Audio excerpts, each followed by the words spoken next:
They're down to the final phase of the double murder trial of Paul Bernardo. Tomorrow, summations will be heard from the defense and the prosecution, and then Associate Chief Justice Lesage will charge the jury.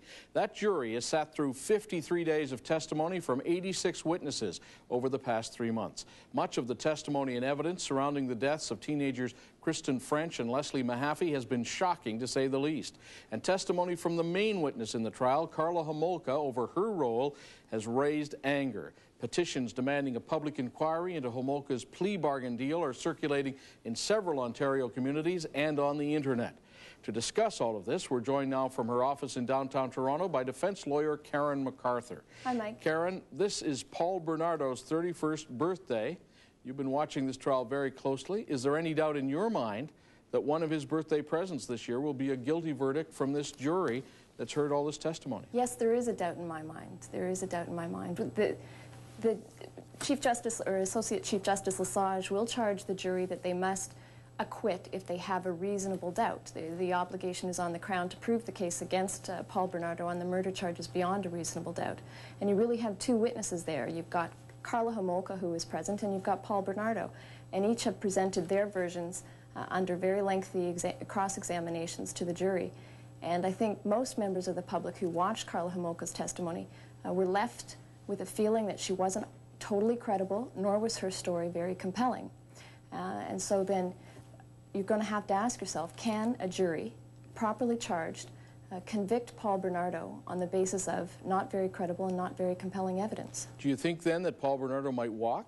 No, not walk. I think obviously because he has conceded in his own examination in chief to Mr. Rosen, his lawyer, that he did do the acts of forcible confinement, the dismembering of Leslie Mahaffey's body. He will obviously be convicted of those charges, and because they are acts of stark horror, he will receive a very lengthy sentence for those acts. But there is, in my mind, as a defense lawyer, at least a possibility that if the law is properly applied here and one considers the evidence that's being presented, that he will be acquitted of the murder charges. Well, since we don't have capital punishment here, I think most Canadians assume that Paul Bernardo is going to be in jail for 25 years before he sees the light of day. But if your assessment is accurate, what sort of situation would he be in terms of parole if what you predict turns out to be true? Well, he would be, I would think that if he's convicted, obviously, as I've said, he will be convicted of the acts of forcible confinement, kidnapping, etc. He will likely receive a sentence of life imprisonment.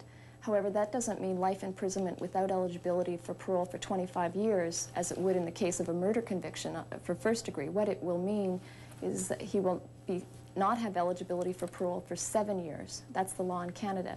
And because of the victims groups that will likely come forward at any parole hearing, he will likely not see the light of day for a good many years after the 7 years, even if he were to be acquitted of the first-degree murder charges. That's quite amazing. Now, speaking of parole dates, it's possible that Karla Homolka will be out in less than 2 years, by July 6, 1997.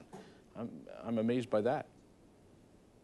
That's right. She could be back amongst the rest of us applying for jobs at various battered women's shelters, as she has told us all that she would like to do very soon. And I'm sure that's quite a startling proposition for many members of the community, having heard what she had to say on the stand for many, many days. Most people are not pleased. I would think a lot of people would find that absolutely astounding. A lot of people find the 12-year sentence itself astounding. But what about this idea of reviewing the deal? What's the real story there?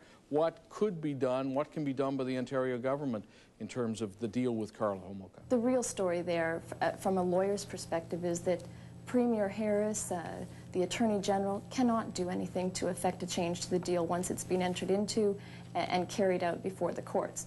We are well past any 30-day appeal period that the government would have had to appeal the deal.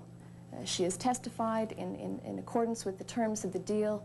The only hitch there is whether or not she perjured herself, and the issue is whether or not the Crown could prove that she had perjured herself, even were there to be an acquittal of Mr. Bernardo on the first-degree murder charges. All that would suggest would be that the jury had a reasonable doubt as to her story, and therefore he was to be acquitted. That wouldn't mean that they were convinced beyond a reasonable doubt that Ms. Homolka had perjured herself. So that deal will not be revisited. So that means this public campaign is virtually impossible to achieve its objective. What about Karla Homolka's parole date? 97 is the earliest. What about keeping her in jail until the very end of her of her 12-year sentence. Is there any way that that could be affected? That is something that can happen, particularly if public pressure is applied. It is a discretionary issue. The parole board considers submissions for many participants. There is pressure now to broaden the people from whom they can receive submissions before someone is eligible for parole or before the parole is actually provided. And so that is a possibility that she could be kept longer rather than being released sooner. And I think that is something that the public would be better advised to pursue than the petitions that they've been circulating, although I'm not chastising anyone for what they're trying to do in circulating the petitions. I'm just suggesting that nothing positive will come out of it in terms of revisiting the deal. For people who think that plea bargaining arrangements shouldn't occur behind closed doors, something may well come out of the petitions. Well, how did she get a deal that was so soft? It's astounding. The people who made the deal with her obviously knew what she had done. How did she win them over to get such a soft deal? She bought into people's notions of women as victims, women as subordinate players, women as not equal participants in partnerships. They bought into very stereotypical notions about womanhood, and she has received the benefit of those views. She suckered everyone. I mean, we heard evidence that she's in the top 2% of the population, and I'm sure that the senior members of the Attorney General's Department are very bright as well, but one certainly has to question what they did and why they did it. Karen McArthur, fascinating. Thank you for joining us today. I look forward to talking to you again on this trial. You're welcome, Mike. Bye-bye. All right. Thanks, Mike. Bye-bye.